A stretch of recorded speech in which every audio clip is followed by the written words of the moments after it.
Elias Crow spent everything he owned on the old farm north of Dustwell Ridge, an isolated stretch of prairie land that most men avoided as if it carried a disease. They claimed strange noises drifted from the barn at night, that the wind whispered names, and that anyone foolish enough to step onto the soil after sundown felt watched by something not entirely human. Elias didn't care for ghost stories. He'd spent his life drifting from one ranch to another, earning pennies for breaking horses and mending fences, never staying long enough to grow roots. Now he wanted land of his own, something steady, something alive under his boots. When the seller practically shoved the deed into his hands, Elias thought fortune had finally favored him. A farm was a farm, curse or no curse. He arrived at dusk, boots crunching on the dry earth, saddle creaking under the weight of his gear. The house leaned slightly to the left like it was tired, but it held its own against the wind. The fields were snarled with weeds yet carried the scent of fertile soil beneath. The creek whispered nearby, promising water even in lean seasons. Elias nodded to himself. It wasn't much, but it was his. He lit his lantern and moved toward the barn to inspect the livestock stalls, imagining where cows and horses might one day stand. The door resisted his first push, hinges groaning like a wounded animal. Laughing under his breath, Elias leaned harder, fully expecting to find a raccoon, or perhaps the skeletal remains of someone's long-dead mule. Instead, the lantern's glow revealed something that froze his breath halfway in his chest. A body hung from the rafters. Not just a body, a woman's body, but bigger, broader, heavier than any woman he had ever seen. Even in death she seemed too large for the world that had tried to contain her. Her boots brushed the floorboards, and her long arms dangled like the branches of an ancient tree. Her dress had been torn at the shoulders, stained with dust and rope fibers. Elias dropped the lantern for a second before he caught it, his hands trembling so violently that the light danced across her face, throwing monstrous shadows along the barn walls. For several long seconds, he stood frozen, unable to decide whether to run or pray. Then the rancher instincts he'd honed over years of hard living surged forward. Death was death, and no soul deserved to hang forgotten in an empty barn. He climbed onto an overturned feed barrel, reached the rope, and sawed through it with his knife. The weight that fell into his arms drove him straight to his knees. She must have been 7 feet tall if she was an inch, her bones thick, her muscles dense beneath the fabric. Elias grunted, trying not to drop her as he eased her down onto the straw-covered floor. He touched her cheek, expecting cold, expecting the stillness of a body long gone. But her skin was warm. Elias blinked, pressed his fingers to her throat, and felt a faint, struggling pulse throb back at him. She wasn't dead. She had been left here to die, abandoned like an unwanted animal. And she had clung to life with a strength he did not understand. Fear warred with instinct, but instinct won. He gathered the giant woman into his arms as best he could, hoisting her up with a grunt of effort. Her weight nearly buckled him, yet he staggered toward the farmhouse, whispering to her even though she could not hear him. "You stay with me," he murmured. "You here. You stay alive." The wind outside howled as if the land itself answered back. Elias laid the giant woman on the kitchen table as carefully as a man lays down a wounded foal, though she was far heavier and far more broken. His lantern flickered weakly, throwing gold across the bruises along her jaw and the dark, angry marks. Circling her throat, whoever had put a rope around her neck had pulled with everything they had. Elias grabbed a bucket of water, his hands still shaking, and dipped a cloth to wipe the dust from her face. She didn't move, her breathing barely stirred her chest. But she was alive. He clung to that thought like a drowning man to driftwood. "Come on now," he murmured. "You fought this hard. Don't stop now." Her eyelids fluttered once, then settled again. Elias kept working, loosening the torn fabric around her collar, rubbing warmth into her arms, doing anything he could to coax life back into her limbs. He prayed she would wake, yet feared she might wake terrified or worse, violent. But when her chest suddenly expanded in a ragged gasp, Elias nearly dropped the basin.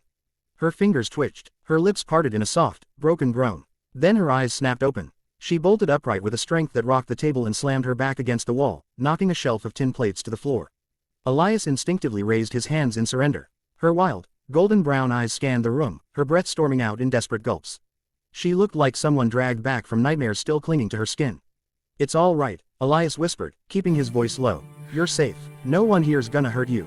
She stared at him, confused and trembling, her shoulders pressed against the wooden boards as if she were ready to burst through them.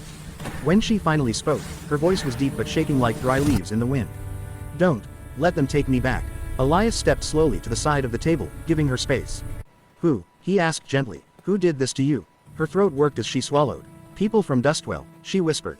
"The sheriff, the men, all of them." She told him her name, Mara, and her story spilled out in halting breaths. She had always been taller than the girls around her, then taller than the boys, and by the time she was grown she stood nearly a head above the tallest men. Strength came with her height. She could carry feed sacks under each arm or swing an axe for hours without tiring. But strength only made people fear her. Whispered words followed her like shadows. Unnatural, cursed, giant, danger. Mara had tried to find work in Dustwell, hauling timber, tending livestock. Some people welcomed her at first, impressed by her capability, but fear always returned. When a few chickens vanished, people blamed her enormous appetite. When a fence broke in the night, they said she had done it in anger. When children woke crying, they whispered that Mara had frightened them. You didn't do any of that, did you? Elias asked. She shook her head violently, tears spilling over. I never hurt anyone, never. I just wanted a place. A life. One night the sheriff led a mob to her cabin. They dragged her outside, beat her when she fought, tied her hands, and slipped the rope around her neck. She remembered the sneers, the torchlight, the shouts telling her she wasn't meant to walk among normal folk. Then the rope tightened, the world tilted, and everything went black. Elias listened, jaw clenched, fury simmering deep in his chest. How could anyone look at this terrified, trembling woman and call her a monster? As he opened his mouth to reassure her, a faint glow flickered through the farmhouse window. Torches. Voices carried across the prairie, growing louder. They're coming, Mara whispered, her voice breaking. Elias reached for his gun, his face set like stone. Not tonight, he said. Not while you're under my roof. Elias pulled Mara toward the cellar door just as the glow of torches flickered brighter through the front windows. The men were still far enough away that their voices carried in. Broken waves across the prairie, drunken shouting, the dull thunder of boots trampling earth, the clatter of rifles being checked. Mara hesitated at the cellar in trance, her broad shoulders brushing the frame as though the house itself struggled to contain her. She hated the idea of hiding, Elias could see it in her trembling jaw and the way her fists clenched. But her neck still carried the marks of the rope, her breath still rasped from the fight for air, and Elias knew she wasn't ready for another battle. Please, he said quietly. Just for now. Her eyes met his, huge, frightened, and impossibly tired. After a long moment, she nodded and ducked down into the darkness. Elias lowered the heavy wooden door, hearing her shift below, trying to make her large frame fit between the storage barrels. He covered the door with a rug just as the first shadow fell across the porch. Elias stepped outside with his rifle in hand. The night air was sharp, the wind carrying the smell of sweat and kerosene. 30 men approached in a loose formation, ranch hands, saloon drifters, and at their head, Sheriff Duggan on his horse, scowling like a man who had never questioned a decision in his life. Evening, Crow, Duggan called, lifting his torch. We're looking for a dangerous woman. Real big one. Escaped her punishment. You seen anything strange on this land tonight? Elias didn't blink. Only strange thing I see is 40 grown men hunting one unarmed woman. A few men shifted nervously. Dugan's expression darkened. She ain't a woman, he snapped. She's a threat. You don't know what you're dealing with. Last man who tried to help her ended up in a grave. Elias stepped forward, resting the rifle casually against his shoulder, though his heart hammered beneath his shirt. I bought this land with every cent I had. And nobody steps onto it unless I say so. A murmur ran through the group. Some men raised their torches higher, others lifted their rifles, but none stepped forward. Elias could feel Mara beneath the floorboards, could almost sense her breath catching with fear. But he also felt something rising in himself, a stubbornness as wild as the plains. Duggan spat into the dirt. We'll be back at dawn. You're gonna let us search this place whether you like it or not. Elias didn't respond. He watched silently as the mob retreated into the night, torches swaying like fireflies of anger. When they were finally out of sight, he shut the door and hurried inside. Lifting the cellar cover, he found Mara crouched in the shadows, her eyes wide, her breath shallow. They'll come again, she whispered. Yes, Elias said softly. She straightened slowly, towering up out of the cellar like some wounded guardian spirit rising from the earth. Then I won't hide. Elias stared up at her strength, her fear, her fierce determination, and nodded. Then I won't let you stand alone. By sunrise, the two of them stood side by side on the porch. Mara, tall as a legend, bruised but unbroken.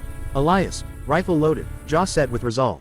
And across the plains, the dust of an approaching mob began to rise once again.